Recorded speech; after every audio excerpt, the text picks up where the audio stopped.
Hello friends, welcome to the channel the signing academy. আমি তোমাদের প্রয়াসে আজকে যে বিষয়টা তোমাদেরকে বোঝাবো বিভাজ্য। তিনটে কোশ্চেন দেওয়া আছে, দেখো ভালো করে। এই কোশ্চেনটা খুব ইম্পর্টেন্ট।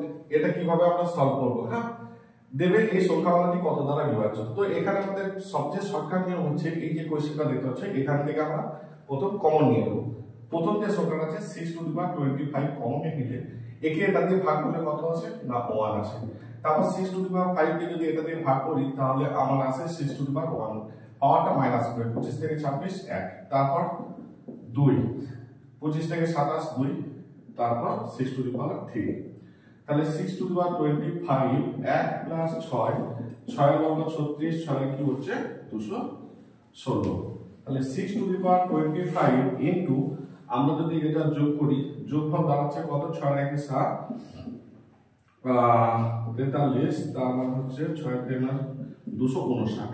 ভাষা কত আসছে সংখ্যাটা 259। তোমরা শুধু খেয়াল করবে এই সংখ্যাটা কত দ্বারা বিভাজ্য। অপশন চোখ লাগাও 259 রাইট অ্যান্সার। ওকে, নেক্সট কোশ্চেন যদি আমরা আলোচনা করি, দেখো পরেরটা যেটা রয়েছে প্রথম সংখ্যা কমন নিয়ে নিন আপনারা। প্রথম সংখ্যাটা কত আছে ভালো করে খেয়াল করুন, 2^30।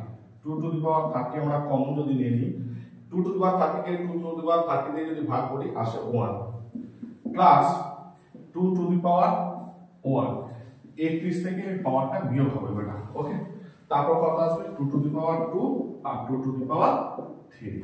তো দেখো খেয়াল করো 2^3 1 2 এর 2^1 2, 2 এর বর্গ 4, এই 8 আর 4 বাদ 14 আর 1 15। ফ্যাসা এই ডিজিটটা দিকে খেয়াল রাখবে কত আসছে, আর কোনো কিছু দেখার দরকার নেই। 15 আছে, মারোটি কোথায় আছে 15 দ্বারা বিভাজ্য, বোঝা গেছে। নেক্সট কোশ্চেন তোমরা এটা সলভ করো এবং কমেন্টে উত্তর জানাও কত উত্তর হচ্ছে। চলো দেখা হচ্ছে পরের কোশ্চেনে।